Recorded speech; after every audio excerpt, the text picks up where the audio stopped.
PM આવાસ પર કોંગ્રેસના ધરણાને લઈને મોટા સમાચાર મળી રહ્યા છે। ધરણા સ્થળ પર પહોંચેલા અખિલેશ યાદવને પોલીસે હટાવ્યા। અખિલેશ યાદવને પોલીસે ડિટેન કર્યા। ધરણા સ્થળથી કોંગ્રેસના નેતાઓને દૂર કરવામાં આવી રહ્યા છે। કેટલાક કોંગ્રેસના નેતા અને કાર્યકરોની અટકાયત કરવામાં આવી છે। કોંગ્રેસી કાર્યકરોની અટકાયતના પગલે જબરદસ્ત વિરોધ। કોંગ્રેસ સમર્થકો પોલીસ વાન આડે સૂઈ જઈને વિરોધ નોંધાવી રહ્યા છે। દ્રશ્યો તમે સીધા સ્ક્રીન ઉપર જોઈ રહ્યા છો। દિલ્હીના દ્રશ્યો છે જે કોંગ્રેસ ના કાર્યકરો અને કોંગ્રેસના નેતાઓ પીએમ આવાસની બહાર છેલ્લા 2.5-3 કલાકની આજુબાજુથી વિરોધ કરી રહ્યા છે।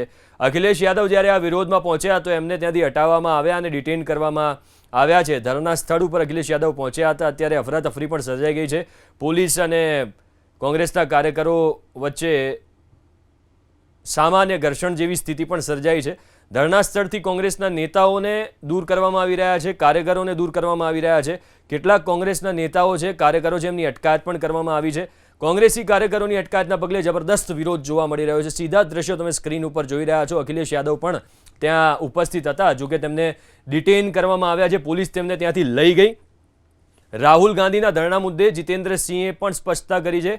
નીટ પેપર લીક મુદ્દે સદનમાં ચર્ચા કરવા સરકાર તૈયાર હોવાની વાત મંત્રી જીતેન્દ્રસિંહે કરી છે।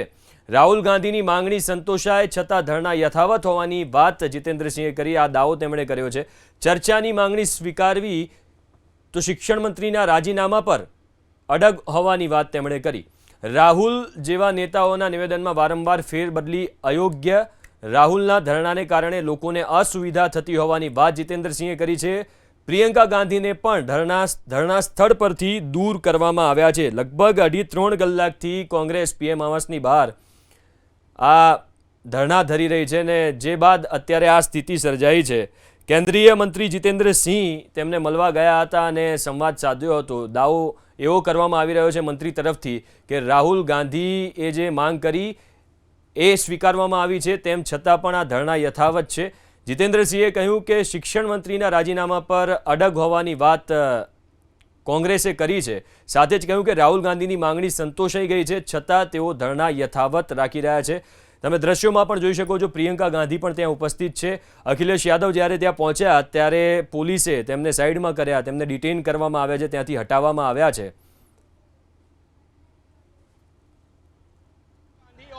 मैंने अखिलेश यादव को हटाते हुए देखा गया है। 2 अलग अलग बसेस में, एक बस में अखिलेश यादव आगे बैठे हुए थे जिसमें जो है वो पहली बस निकली है और उसी के 2 मिनट के अंदर एक दूसरी बस निकली है जिसमें राहुल गांधी थे। तो राहुल गांधी जो प्रधानमंत्री आवास पर यहाँ पर धरने पर पहुंचे थे उनको हटाया गया है, लेकिन अभी भी हमको यहाँ पर एक मूवमेंट नजर आ रहा है। अभी भी कुछ लोगों को हटाने की कोशिश जारी है। तो फिलहाल इस वक्त जो है प्रधानमंत्री आवास के बाहर राहुल गांधी, हम कह सकते हैं जो पिछले करीबन 3 घंटे से धरने पर बैठे हुए थे, तो वो अब हट चुके हैं। राहुल गांधी के समर्थन में अखिलेश यादव आए, मुश्किल से 2 मिनट यहाँ पर रह पाए और उनको भी हटा दिया गया है। तो एक एक करके जो कांग्रेस के तमाम नेता यहाँ पर मौजूद थे उनको हटाया गया। हम कोशिश करेंगे, अगर हमको कोई नेता मिल सकता है तो हम उनसे बातचीत करने की भी। संदीप दीक्षित अभी हमको दिख रहे थे। तो फिलहाल एक एक करके जो तमाम नेता हैं इस वक्त उनको हटाया जा रहा है। पुलिस इस वक्त अलर्ट मोड में है और ये कहा जाए एक्शन मोड में, तो कहना गलत नहीं होगा। और देखिए एक और तस्वीर, ये एक पीछे एक और बस और उसमें किसको ले जा रहे हैं?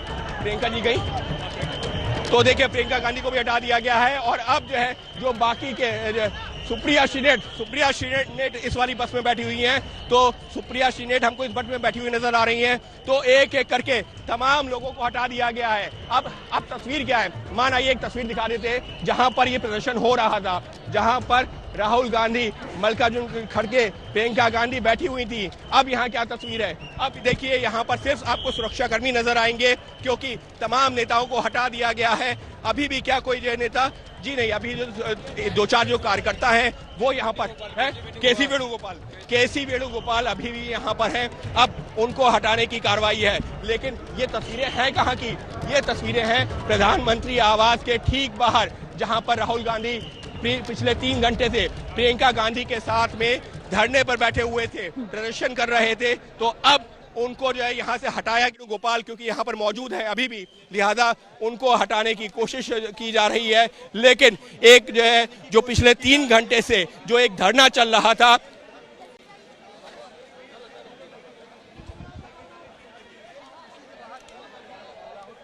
તો જેમ તમે સાંભળ્યું, અમારા સંવાદદાતા પણ કહી રહ્યા છે, હાલ જે તમામ કાર્યકરો હતા અને નેતાઓ હતા કોંગ્રેસના, રાહુલ ગાંધી, પ્રિયંકા ગાંધી સમેત, એ તમામને ત્યાંથી હટાવી લેવામાં આવ્યા છે. કેટલાક કાર્યકરો હજુ પણ ત્યાં ઉપસ્થિત છે, જેમને હટાવવા માટે પોલીસ સતત પ્રયાસ કરી રહી છે. અફરાતફરીની સ્થિતિ સર્જાઈ ગઈ છે.